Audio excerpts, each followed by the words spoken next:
दोस्तों आज की ये वीडियो थोड़ी सी खास है क्योंकि आज की इस वीडियो में हम लोग डिस्कस कर रहे हैं दो न्यूमेरिकल एग्जांपल्स के बारे में। देखिए न्यूमेरिकल एग्जांपल्स करना इसलिए जरूरी है जिससे हमें कॉन्सेप्ट और ज्यादा क्लियर हो जाए। ये जो एग्जांपल है क्लास 12 के पहले चैप्टर इलेक्ट्रिक चार्ज में से हैं। ये बेहद आसान है लेकिन इंटरेस्टिंग भी है क्योंकि इनका फंडा आपको काफी कुछ समझा देता है। देखिए पहला जो एग्जाम्पल है वो शायद आपकी बुक में 1.1 है या फिर 1.2 है। वो कह ये रहा है कि आपके पास दो बॉडीज हैं जिसमें से एक बॉडी से हर सेकंड 10⁹ इलेक्ट्रॉन्स हैं जो दूसरी बॉडी में ट्रांसफर हो रहे हैं, यानी कि एक बॉडी से दूसरी बॉडी में जा रहे हैं हर सेकंड। और पूछ ये रहा है कि एक कूलाम चार्ज यानी कि 1 कूलाम इलेक्ट्रिक चार्ज को इस बॉडी से इस बॉडी में जाने में कितना टाइम लगेगा।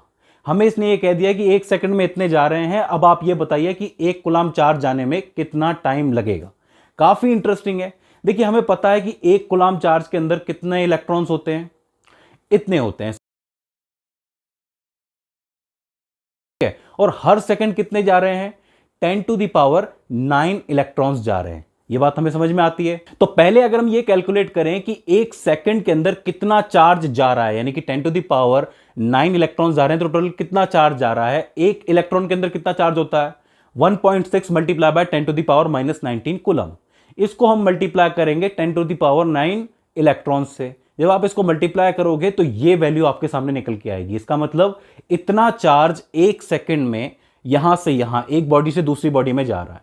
अब हम क्या चाहते हैं कि एक कूलाम चार्ज जाए, तो हम क्या करेंगे, एक कूलाम चार्ज को पर सेकंड चार्ज जो जा रहा है उससे डिवाइड कर देंगे।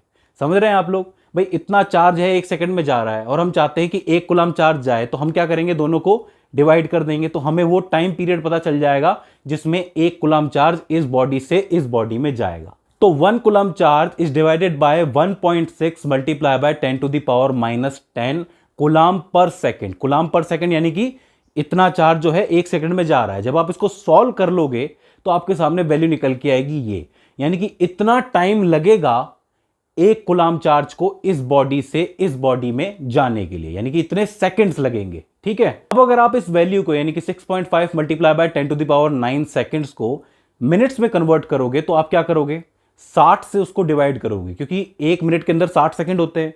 जब आप डिवाइड करोगे तो वैल्यू निकल के आएगी 1.04 वाली, ये वैल्यू निकल के आएगी।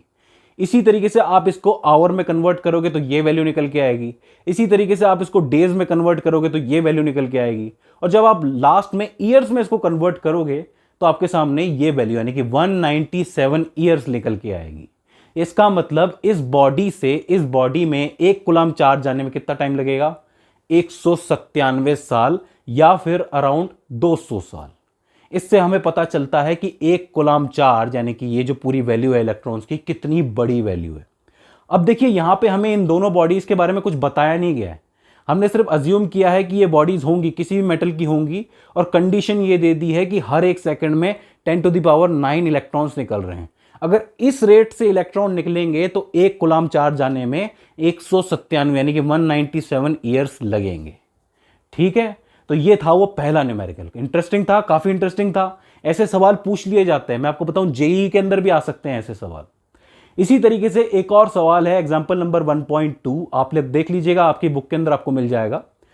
एग्जाम्पल ये कह रहा है कि हमें ये बताइए कि एक पानी का कप है, ठीक है, इसके अंदर पानी भरा हुआ है, इसके अंदर टोटल कितना नेगेटिव चार्ज है और कितना पॉजिटिव चार्ज है। देखिए कितना सिंपली पूछ लिया गया कि एक पानी का कप है, अब आप बताओ उसके अंदर कितना नेगेटिव चार्ज है कितना पॉजिटिव चार्ज है।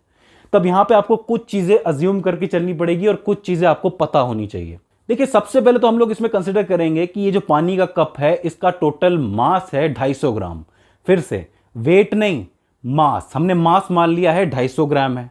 ठीक है। अब हम जानते हैं कि एक वाटर मॉलिक्यूल कैसा दिखता है, ऐसा दिखता है जिसके अंदर एक ऑक्सीजन होता है और 2 हाइड्रोजन होते हैं, करेक्ट। अब अगर आप ऐसे इतने सारे मॉलिक्यूल्स को मिला दोगे तो 1 मोल ऑफ वाटर बनेगा। आपको मोल की जो संख्या है वो पता होनी चाहिए, ये टोटल मोल की वैल्यू है, यानी कि इतने सारे जब आप वाटर मॉलिक्यूल बनाओगे तो आपका 1 मोल बनेगा जिसका जो मास होता है वो होता है 18 ग्राम। ठीक है। इसको आप वाटर का मॉलिक्यूलर मास भी कह सकते हो कि आप 1 मोल इकट्ठा करोगे पानी का, उसका मास 18 ग्राम होगा। ठीक है। और हमें दिया कितना हुआ, यानी कि हमने कंसिडर कितना किया है, 250 ग्राम कंसिडर किया है। तो अगर हमें टोटल नंबर ऑफ मॉलिक्यूल्स निकालने हो तो कैसे निकालेंगे? हम लोग 250 gram divided by 18 gram multiply by 1 मोल। फिर से समझिए कि भाई 1 मोल होता है, उसका वजन 18 ग्राम होता है। 250 ग्राम से मैं उसको डिवाइड करूंगा और टोटल मॉलिक्यूल जो 1 मोल में होते हैं उससे उसको मल्टीप्लाई करूंगा, तो मेरे पास वैल्यू निकल के आएगी ये। यानी कि उस कप के अंदर, उस 250 ग्राम मास वाले कप के अंदर total number of water molecules कितने हुए? इतने हो गए। अब देखिए ये हमसे पूछ रहा है कि नेगेटिव और पॉजिटिव चार्ज बताओ। आपका एक वाटर का मॉलिक्यूल ऐसा दिखता है, इसके अंदर क्या होता है? एक ऑक्सीजन होता है, और ऑक्सीजन के अंदर कितने इलेक्ट्रॉन होते हैं? 8 इलेक्ट्रॉन होते हैं। ये बात आपको पता होनी चाहिए। 2 हाइड्रोजन हैं, एक हाइड्रोजन में कितने इलेक्ट्रॉन होते हैं?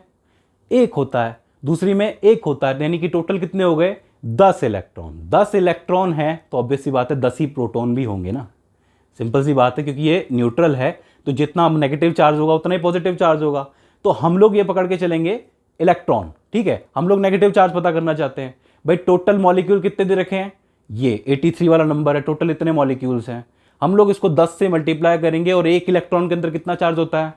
1.6 मल्टीप्लाई बाय 10⁻⁻19 कूलम होता है। जब आप इसको टोटल मल्टीप्लाई करके पूरी वैल्यू निकालोगे तो ये वैल्यू आपके सामने निकल के आएगी, यानी कि 1.33 मल्टीप्लाई बाय 10⁻7 कूलम। इसको आप लोग 1.34 मल्टीप्लाई बाय 10⁻7 कूलम भी लिख सकते हो। यानी कि इस एक कप के अंदर इतना नेगेटिव चार्ज होगा इलेक्ट्रॉन्स के हिसाब से, और हमें पता है कि जितना नेगेटिव चार्ज होता है उतना ही पॉजिटिव होता है। तो आप पॉजिटिव चार्ज के आगे भी यही वैल्यू लिख सकते हो, बस वहां पे आपको पॉजिटिव साइन लगाना है। तो अब आपको समझ में आया कि हम लोगों ने कैसे निकाली चार्ज की वैल्यू। सिंपल, हमारे सामने एक कप था, उसने कहा कि नेगेटिव और पॉजिटिव चार्ज निकाल के दिखाओ। हमने क्या किया? उसका मास मान लिया, और मॉलिक्यूलर मास हमें पता था तो टोटल मॉलिक्यूल्स की संख्या हमने निकाल ली और उसको फिर इलेक्ट्रॉन और चार्ज से मल्टीप्लाई कर दिया। तो दोस्तों ये थे इंपॉर्टेंट और बड़े इंटरेस्टिंग 2 एग्जाम्पल्स।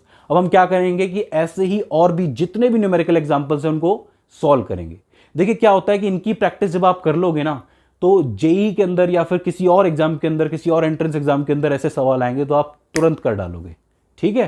तो फ्रेंड्स, आई होप ये वीडियो आपके लिए हेल्पफुल साबित रही हो। इसके बाद भी इसके अंदर कोई कंफ्यूजन आता है तो आप हमें नीचे कमेंट सेक्शन में पूछ सकते हैं। सो फ्रेंड्स, आज की इस वीडियो के अंदर बस इतना ही। सी इन द नेक्स्ट वन।